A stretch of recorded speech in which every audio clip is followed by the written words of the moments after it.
नमस्कार मित्रों, जय माता दी। स्वागत है आप सभी का हमारे YouTube चैनल के ऊपर। आज अपन बात करने वाले हैं नववर्ष 2023 है, वो कर्क लग्न है या फिर कर्क राशि के जो भी जातक जातिकाएं हैं उनके लिए कैसा रहने वाला है, क्या क्या उनके लिए अचीवमेंट लेकर आ रहा है और किन किन चीजों के अंदर उन्हें सावधान या सतर्क हो जाना चाहिए। उनको स्वास्थ्य को लेकर क्या स्थिति रहने वाली है, धन को लेकर क्या स्थितियां रहेगी, या फिर अपन ये मान सकते हैं कि घर का माहौल है वो कैसा रहेगा, या फिर वैवाहिक जीवन है उसको लेकर क्या स्थिति रहेगी, भाग्य का साथ मिलेगा या नहीं मिलेगा, कर्म को लेकर, उनकी इच्छाओं को लेकर, महत्वाकांक्षाओं को लेकर, या फिर जो भी उनके इन्वेस्टमेंट है। ओवरऑल देखें तो अपन उनके लाइफ के हर क्राइटेरिया के बारे में डिस्कशन करने वाले हैं ट्रांजिट के माध्यम से, और उनके लिए क्या सबसे बेस्ट रेमेडी हो सकती है 2023 के लिए, वो भी अपन डिस्कशन करने वाले हैं और प्रैक्टिकली समझने वाले हैं। सबसे पहले तो जिनको पता नहीं है कि कर्क लग्न का चार्ट है अपन किसको बोलते हैं, अगर कोई भी चार्ट है और उसका जो पहला खाना है उसमें अगर 4 नंबर लिखा हुआ है, यानी कि 4 नंबर डिजिट है, उससे अगर कोई भी चार्ट स्टार्ट हो रहा है तो वो बाय डिफॉल्ट कर्क लग्न का चार्ट हो जाएगा। इसके अलावा अपन राशि की बात करें कि कौन सा अपनी राशि को कौन सी है वो कैसे देखें अपन। अगर आपके चंद्रमा के प्लेसमेंट है, यानी कि आपको एक ही ग्रह देखना है चंद्रमा, और चंद्रमा के प्लेसमेंट यानी कि जिस भी भाव के अंदर प्लेसमेंट है वहां अगर डिजिट 4 लिखा हुआ आ रहा है तो आपकी राशि हो जाएगी कर्क राशि। अब बात करते हैं अपन ट्रांजिट की कि कौन कौन से ट्रांजिट है जो इनको इफेक्ट करने वाले हैं 2023 में मेजरली। सबसे पहले बात करें अपन राहु देव की, तो राहु देव है वो है मेष राशि के अंदर ट्रांजिट कर रहे हैं और अक्टूबर 2023 तक मेष राशि के अंदर ही रहने वाले हैं। इनके अपोजिट है केतु देव, तो केतु देव का यही है सीन है, तो केतु देव है और राहु देव है, दोनों अक्टूबर 2023 तक इन्हीं राशियों के अंदर रहने वाले हैं, इन्हीं राशियों से पूरा इफेक्ट डालने वाले हैं। इसके अलावा बात करें अपन तो शनि देव है वो अभी वर्तमान में है मकर राशि में, और 17 जनवरी के बाद से वो इफेक्ट डालेंगे कुंभ राशि से, यानी 17 जनवरी के बाद से वो आ जाएंगे आपके कुंभ राशि में और पूरी साल इफेक्ट है वो देंगे आपके कुंभ राशि से। इसके अलावा बात करें अपन बृहस्पति देव की, तो बृहस्पति देव है वो वर्तमान में है आपके मीन राशि के अंदर और पूरे अप्रैल 2023 तक रहेंगे मीन राशि में, और उसके बाद में मई से अपन मान सकते हैं कि मई से उनका जो इफेक्ट रहेगा वो रहेगा आपके मेष राशि के अंदर, यानी कि मई में आ जाएंगे वो पहले एक नंबर राशि है, यानी कि 10 नंबर जो 10वां घर है कर्क लग्न में उसमें आ जाएंगे। अब अपन देखें सबसे पहले इनके ऊपर पॉजिटिव इफेक्ट क्या क्या रहने वाले, क्या क्या इनके अचीवमेंट है, हाथ लगने वाले। सबसे पहले तो देखिए अपन राहु देव है वो कर रहे हैं आपके 10वें घर के अंदर ट्रांजिट, यानी कि पूरे साल यानी कि 10 महीनों तक 10वां घर है उसमें रहने वाले हैं। राहु 10 में सब कुछ आपके बस में, ऐसा कहा जाता है ज्योतिष में। अगर किसी भी व्यक्ति के राहु 10 में है तो उसके पूरी कायनात है, पूरी दुनिया है उसके कंट्रोल के अंदर रहती है। राहु 10 में सब कुछ बस में, यानी कि सब कुछ अपने कंट्रोल में आ जाता है। और राहु देव है आपके 10वें घर के अंदर ट्रांजिट कर रहे हैं और पूरे 10 महीने तक यानी कि अक्टूबर एंड तक आपके 10वें घर में रहने वाले, यानी कि पूरा का पूरा साल है उसमें इफेक्ट रहेगा राहु के 10वें घर के अंदर। अब 10वां घर है, 10वां घर मानते हैं अपन किसी भी तरह किसी भी व्यक्ति है उसके कार्य क्षेत्र में उसको आइडेंटिफिकेशन मिलेगी या फिर नहीं मिलेगी, यानी कि उसका नाम होगा या नहीं होगा। व्यक्ति है उसको यश है, कीर्ति है, पद है, मान है, प्रतिष्ठा है, सम्मान है, ये सारी चीजें मिलेगी या फिर नहीं मिलेगी। व्यक्ति है उसको नेम है, फेम है, स्टेटस है, ब्रांडिंग है, ये सारी चीजें मिलेगी या फिर नहीं मिलेगी। ये सारी स्थितियां देखते हैं अपन 10वें घर से। अब 10वें घर में राहु की स्थिति ओवरऑल अपन देखें 99% में इसको अच्छा बताया गया है, यानी कि राहु देव है 10वें घर में हमेशा अपने को अच्छे रिजल्ट देते हैं, क्योंकि राहु देव की जो एनर्जी है उनकी एनर्जी माननी जाती है कि जैसे एक तरह अपन ये मान सकते हैं कि पागलपन की जो एनर्जी है या फिर किसी भी तरह की जो भूख है, लस्ट है, वो अपन राहु देव से देखते हैं। यानी कि जिस भाव के अंदर बैठ गए उस भाव से जुड़े हुए जितने भी कारक तत्व है उस भाव की जो भी चीजें हैं वो उनको चाहिए, हर कंडीशन में चाहिए, चाहे किसी भी हद तक जाना पड़े, लेकिन वो चीजें उन्हें अचीव करनी है और व्यक्ति है उन्हें अचीव कर रहता है। तो 10वां घर बता चुका हूं, 10वें घर से अपन कर्म की स्थिति देखते हैं, व्यक्ति के नेम फेम स्टेटस ब्रांडिंग ये स्थितियां देखते हैं। इसके अलावा यश है, कीर्ति है, पद है, मान है, प्रतिष्ठा है, सम्मान है, ये सारी स्थितियां अपन 10वें घर से देखते हैं। तो ये सारी चीजें आपको राहु देव है देने वाले हैं, आपसे अच्छा पराक्रम करवाएंगे और सारी की सारी चीजें हैं आप अचीव कर लोगे। इसके अलावा राहु देव की और बात करें अपन तो राहु देव है उनकी जो 5वीं दृष्टि है वो आएगी आपके धन भाव पे, यानी कि धन की स्थितियां है वो आपके अपन ये मान सकते हैं कि धन को लेकर स्थितियां अच्छी बनने वाली हैं, यानी कि आकस्मिक धन लाभ है आपको होने वाले हैं, क्योंकि राहु देव है शॉर्टकट के कारक है। इसके अलावा राहु देव है उनकी 9वीं दृष्टि आएगी आपके 6ठे घर पे। अब 6ठा जो घर है उससे अपन किसी भी तरह की कंपटीशन सक्सेस है वो अपन 6ठे घर से देखते हैं। इसके अलावा रोग है, रिपु है, ऋण है, इनकी स्थितियां भी अपन 6ठे घर से देखते हैं। सबसे पहले तो राहु देव है, राहु देव जब भी 10वें घर में प्लेसमेंट होती है उनके, जब भी 10वें घर से इफेक्ट डालते हैं तो कहीं ना कहीं वो व्यक्ति है उसको कंपटीशन सक्सेस दिलाते हैं, क्योंकि 9वीं दृष्टि आ रही है 6ठे घर पे और 6ठा घर कंपटीशन सक्सेस का और 10वां घर है वो कर्म, व्यक्ति का कर्म भाव है। यानी कि आप किसी भी तरह की कंपटीशन एग्जाम की प्रिपरेशन कर रहे हो या फिर आप किसी भी तरह का कंपटीशन देने जा रहे हो, किसी भी तरह का इंटरव्यू देने जा रहे हो, किसी भी तरह की जॉब चाह रहे हो, या फिर जिस भी प्रोफेशन के अंदर आप है और उसके अंदर अगर आप कंपटीशन सक्सेस चाह रहे हो तो राहु देव है आपको पूरा सपोर्ट करने वाले हैं। आपको कंपटीशन सक्सेस है इसी साल में अक्टूबर से पहले मिलने वाली है। इसके अलावा और बात करें अपन, छठा ग्रह है जैसे उसे अपन शत्रुओं की स्थिति देखने वाले हैं, तो ये आपके शत्रु हंता है उसका भी योग बना रहा है, यानी कि शत्रु है आपका कुछ भी नहीं कर पाएंगे या फिर शत्रुओं से रिलेटेड आपको किसी भी तरह की दिक्कत है वो देखने को नहीं मिलेगी अक्टूबर 2023 तक। अब बात करते हैं अपन बृहस्पति देव की। बृहस्पति देव है उनकी दृष्टियां हैं अपन अमृत तुल्य दृष्टि मानते हैं। बृहस्पति देव है स्वयं की राशि के अंदर अभी वर्तमान में ट्रांजिट करना है और अप्रैल 2023 तक मीन राशि है उसी के अंदर रहने वाले हैं। स्वयं की राशि है बृहस्पति देव की और कर्क लग्न है, उनके लिए भाग्य भाव में जो राशि आ रही है वो भी बृहस्पति देव की है और उसी राशि के अंदर बृहस्पति देव ट्रांजिट कर रहे हैं। तो सबसे पहले तो आपको ये भाग्य के अंदर पूरा सपोर्ट करने वाले हैं। इसके अलावा नोवा ग्रह है उससे अपन किसी भी तरह की हाई लर्निंग है या फिर अपन ये मान सकते हैं कि हायर एजुकेशन किसी भी तरह की अपन डिग्री लेते हैं वो अपन नोवे घर से देखते हैं, तो उसके अंदर आपको पूरा सपोर्ट मिलने वाला। आप किसी भी तरह की हायर एजुकेशन है वो कर सकते हैं। इसके अलावा नोवा ग्रह है उससे अपन लंबी यात्राएं हैं, धार्मिक यात्राएं हैं, भाग्य की स्थिति है, पिता की स्थिति है और अपन ये मान सकते हैं कि अपने जो भी आदर्श है सिद्धांत है वो अपन नौवे घर से देखते हैं। तो इसके अंदर बृहस्पति देव आपको पूरा सपोर्ट करने वाले हैं। आपकी धार्मिक यात्राएं हो सकती है, आपके लिए अच्छी लंबी यात्राएं हो सकती है जिनकी आप प्लानिंग कर रहे थे और भाग्य आपको पूरा सपोर्ट करने वाला है अप्रैल तक। इसके अलावा बात करें तो बृहस्पति देव है उनकी भी दृष्टियां अमृत मान रखी है, मुख्य रूप से 5वीं दृष्टि और 9वीं दृष्टि।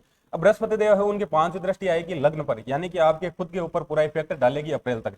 इसके अलावा 9वीं दृष्टि की बात करें तो वो आएगी आपके पंचम भाव पर, यानी कि ये जो स्ट्रिंग बन रही है, कौन से स्ट्रिंग, पूरे जो त्रिकोण भाव है उनमें स्ट्रिंग बन रही है और उसमें प्रभाव आ रहा है आपके बृहस्पति देव का, यानी कि आपकी बुद्धि है बहुत अच्छे से वर्क करने वाली है। आप किसी भी तरह की लर्निंग चाह रहे हो तो वो लर्निंग आप इजी गोइंग ले सकते हो और लग्न में इफेक्ट आ रही है, यानी कि आपके व्यक्तित्व में बहुत अच्छा सुधार होने वाला है।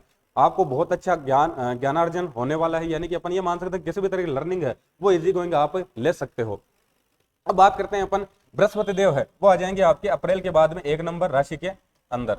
तो बृहस्पति देव है सबसे पहले तो ये आपके त्रिकोण भाव के स्वामी है और केंद्र के भाव के अंदर आ जाएंगे, तो ये आपके विष्णु लक्ष्मी राजयोग है उसका निर्माण करने वाले हैं, यानी कि भाग्य भाव के स्वामी है वो कर्म भाव में आ रहे हैं, तो वैसे ही एक राजयोग ये बन चुका है। इसके अलावा और देखिए अपन तो बृहस्पति देव को उनकी दृष्टि अमृत अपने को पता है, उनकी दृष्टि आएगी आपके धन भाव के ऊपर, यानी कि धन को लेकर आपकी स्थितियां हैं पूरी अच्छी रहेगी, आप धनार्जन अच्छा करेंगे, सेविंग्स की स्थितियां आपके अच्छी बनेगी। वाणी है उसमें एक बहुत अच्छा गुरुत्व का प्रभाव आ जाएगा। वाणी है उसमें एक अपन ये मान सकते हैं कि अलग ही एक मिठास है, अलग ही एक अट्रैक्शन है वो देखने को मिलेगा। इसके अलावा और बात करें अपन तो दूसरा अगर है उससे अपन कुटुंब की स्थिति रहते हैं, इसका मतलब कुटुंब के साथ में भी आपके रिलेशन अच्छे रहने वाले हैं। और बात करें बृहस्पति देव की तो उनकी जो 9वीं दृष्टि है वो आएगी आपके छठे घर पे, यानी कि छठा घर आपको बता चुका हूं किसी भी तरह की कंपटीशन सक्सेस है वो अपन छठे घर से देख रहे हैं। राहु देव पहले से सपोर्ट कर रहे थे, मई के बाद में बृहस्पति देव है वो और सपोर्ट कर देंगे, यानी कि आप किसी भी तरह की कंपटीशन सक्सेस चाह रहे हो किसी भी प्रोफेशन के अंदर तो वो आपको मिलने वाली है, उसके लिए आपको पूरे जो ट्रांजिट है वो आपको सपोर्ट कर रहे हैं। तो ओवरऑल देखें बृहस्पति देव है, राहु देव है, या आपको हर तरीके से पॉजिटिव रिजल्ट देने वाले हैं। अब बात करें अपन शनि देव की तो शनि देव है वो ट्रांजिट कर रहे हैं आपके 8वें घर के अंदर। शनि देव है 7वें घर के स्वामी है और 8वें घर के स्वामी है, यानी कि आपके मार्केश बन रहे हैं। अब शनि देव है उनका ट्रांजिट अपन अच्छा नहीं मान सकते, लेकिन 8वां घर है वो है आपके ट्रांसफॉर्मेशन का, यानी कि जीवन में किसी भी तरह का ट्रांसफॉर्मेशन देखते हैं, बड़ा बदलाव देखते हैं वो देखते हैं अपन 8वें घर से। इसके अलावा जीवन में जो भी दिक्कतें हैं, एक्सीडेंटल घटनाएं हैं या फिर अपन ये मान सकते हैं कि कुछ ना कुछ दिक्कत बने रहना वो अपन 8वें घर से देखते हैं। लेकिन 8वें घर से अपन रिसर्च भी देखते हैं, किसी भी तरह की अपन ये मान सकते हैं कि रहस्यमय जो भी विद्याएं हैं उनकी लर्निंग है वो भी अपन 8वें घर से देखते हैं, और मुख्य चीज है वो देखते हैं अपन ट्रांसफॉर्मेशन। तो शनि देव है, अगर शनि देव की एनर्जी का आप पॉजिटिव यूटिलाइजेशन करते हैं, यानी कि 8वां घर है, 8वें घर का मतलब है कि कहीं ना कहीं आपको जो रहस्यमय विद्या है उनसे आपको जुड़ना पड़ेगा, यानी कि रहस्यमय पराविद्या हैं जैसे अपन ज्योतिष है उसको मान सकते हैं, तंत्र है, मंत्र है उनको अपन ले सकते हैं, या फिर योगा है या फिर मेडिटेशन है। कहीं ना कहीं अगर आपका उनसे अटैचमेंट हो जाता है तो शनिदेव आपको नेगेटिव रिजल्ट नहीं देंगे। इसके अलावा शनिदेव है 8वां घर है, उसे अपन देखते हैं अनअर्न मनी, यानी कि बिना मेहनत के अपन जो पैसे कमाते हैं, अंडर टेबल जो मनी है वो देखते हैं अपन 8वें घर से। इसका मतलब अगर अनैतिक होकर अगर किसी भी तरह की गतिविधि करते हो तो फिर आपको शनिदेव है नेगेटिव रिजल्ट देंगे। लेकिन नैतिकता के साथ में आप अपना कर्म कर रहे हो, कर्म के अंदर किसी भी तरह की लापरवाही नहीं कर रहे हो, तो शनिदेव है आपको नेगेटिव रिजल्ट नहीं देंगे। लेकिन ओवरऑल अगर इसका पॉजिटिव फैक्ट देखें अपन तो 8वां ग्रह है आपके ट्रांसफॉर्मेशन का। ट्रांसफॉर्मेशन का मतलब है कि एक तरह से अपना जीवन है पूरा कन्वर्ट हो जाए, अपन नए जीवन के अंदर आ जाए, तो वो ग्रह है आपके 8वां ग्रह। तो अगर आप अपने जीवन में बड़े बदलाव चाह रहे हैं और वो पॉजिटिव बदलाव चाह रहे हैं कि सकारात्मक बदलाव हो मेरे जीवन के अंदर, तो उसके लिए शनिदेव है आपको पूरा सपोर्ट करने वाले हैं। आप अपने जीवन में बहुत अच्छा ट्रांसफॉर्मेशन कर सकते हैं। अपनी जो भी हैबिट्स है, अपनी जो भी दिनचर्या है, या फिर आपके जो भी, अपन ये मान सकते हैं कि आपके जो भी साथी है और आप कुछ बड़ा बदलाव करने का चाह रहे हैं, तो उसके अंदर शनिदेव है पूरा सपोर्ट करने वाले हैं। क्या क्या चीजें आपको सावधानियां रखनी चाहिए, किन चीजों को लेकर आपको सतर्क हो जाना चाहिए। सबसे पहले तो बात करें अपन, केतु देव है वो आपके चौथे घर में। अब चौथा घर है वो है व्यक्ति का मेंटली स्थिति देखते हैं, यानी कि अपन ये मान सकते हैं कि मन की स्थिति है वो अपन चौथे घर से देखते हैं, सोच विचार की स्थिति चौथे घर से देखते हैं। इसके अलावा माता की स्थिति है, घर का माहौल है, वो अपन चौथे घर से देखते हैं। तो केतु देव की एनर्जी वहां पर अवेलेबल है, इसका मतलब कहीं ना कहीं आपकी मनोस्थिति है वो तो पूरी साल थोड़ी गड़बड़ रहने वाली है। लेकिन केतु देव है वो सिक्स सेंस व्यक्ति का एक्टिवेट कर देते हैं, यानी कि सिक्स सेंस बहुत अच्छे से वर्क करेगा पूरी साल आपका। लेकिन कहीं ना कहीं मनोस्थिति गड़बड़ रहेगी, अपन अज्ञात भय की आपके साथ में स्थितियां रहेगी। तो उसके लिए आप क्या रेमेडी कर सकते हो। चौथा अगर माँ का है तो सबसे पहले तो माता जी की आपको सेवा करनी है, रेगुलर उनको चरण स्पर्श करते रहे, उनके साथ में ट्यूनिंग है आपकी अच्छी होनी चाहिए। और चौथा अगर केतु देव वहां पर प्लेसमेंट है तो केतु देव के लिए आप माँ चामुंडा है, माँ चामुंडा की आपको रेगुलर आराधना करनी है, यानी कि जो नरवाण मंत्र है उसका आपको रेगुलर जप करना है। दुर्गा सप्तशती का जो भी स्तोत्र आपको अच्छा लगे उसका आपको रेगुलर पाठ करना है। अगर ये करते हैं तो चौथा घर है आपके सही से वर्क करता रहेगा, आपको किसी भी तरह की मेंटली है दिक्कत नहीं होगी। इसके अलावा और बात करें अपन, शनिदेव है उनका काम यह है कि शनिदेव जहां पर प्लेस्ड है, जहां पर उनकी दृष्टियां आ रही है और जहां जहां पर उनका प्रभाव पड़ रहा है, उन भाव से जितनी भी चीजें हैं वो अपनी अपन ये मान सकते हैं कि जिम्मेदारियां बन जाती है, और उनका निर्वहन अगर अपन ईमानदारी से ना करें तो शनिदेव अपने को नेगेटिव रिजल्ट देना स्टार्ट कर देते हैं। अब कर्क लग्न है उनके लिए मार्केश है, तो इसका मतलब शनिदेव तो मृत्यु तुल्य कष्ट देने के लिए आपको तैयार है। लेकिन शनिदेव की जो एनर्जी है वो अगर पॉजिटिव यूटिलाइजेशन कर लेता है तो शनिदेव आपको नेगेटिव रिजल्ट नहीं देंगे, क्योंकि शनिदेव है न्याय के देवता है, वो आपके कर्मों को देखकर आपको रिजल्ट देने वाले हैं। अब आठवें घर की बात करें अपन, शनिदेव का प्रभाव कहां कहां पर आ रहा है। सबसे पहले तो सातवें घर पे, यानी कि आप पे पार्टनर के साथ में, आप अगर शादीशुदा हैं तो आपके वैवाहिक जीवन जो भी है उसमें आपकी स्थितियां हैं अच्छी होनी चाहिए, यानी कि पार्टनर के साथ में संबंध अच्छे होने चाहिए। पार्टनर के स्वास्थ्य का आपको ध्यान में रखना है। इसके अलावा आठवां घर है, आठवें घर से देखते हैं अपन ससुराल की स्थिति, यानी कि ससुराल के साथ में आपके संबंध है वो अच्छे होने चाहिए। इसके अलावा और देखिए अपन तो आठवां घर है उससे अपन शॉर्टकट में जो पैसे कमाते हैं, अनैतिक होकर पैसे कमाते हैं, वो अपन आठवें घर से देखते हैं। और शनिदेव है उनका नेचर अपने को पता है कि उनको अनैतिकता पसंद नहीं है, तो आपको नैतिक बने रहना है। इसके अलावा शनिदेव तीसरी दृष्टि आएगी आपके 10वें घर पे। शनिदेव स्वयं क्रम के कारक है, और जो 10वां घर है वो क्रम भाव इसको मानते हैं। इसका मतलब जो भी आप काम कर रहे हो, जिस भी प्रोफेशन के अंदर हो, उसके अंदर किसी भी तरह की आप लापरवाही ना बरते, उसे आप ईमानदारी से करें। आपकी जो भी जिम्मेदारियां मिली है उसका आप ईमानदारी से निर्वहन करें।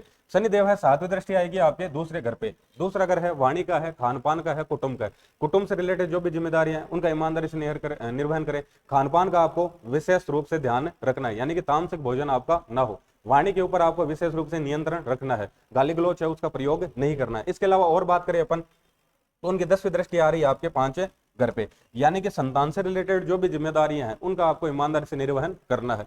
अगर ये सारी चीजें आप ध्यान में रखकर करते हो तो 2023 है आपके लिए ओवरऑल गोल्डन टाइम पीरियड रहने वाला है। आपको सारी चीजें हैं, फाइनेंशियली देख ले, नाम को देखकर देख ले, भाग्य को देखकर देख ले, ओवरऑल हर तरीके से आपके अचीवमेंट है हाथ निकले वाले हैं। धन्यवाद।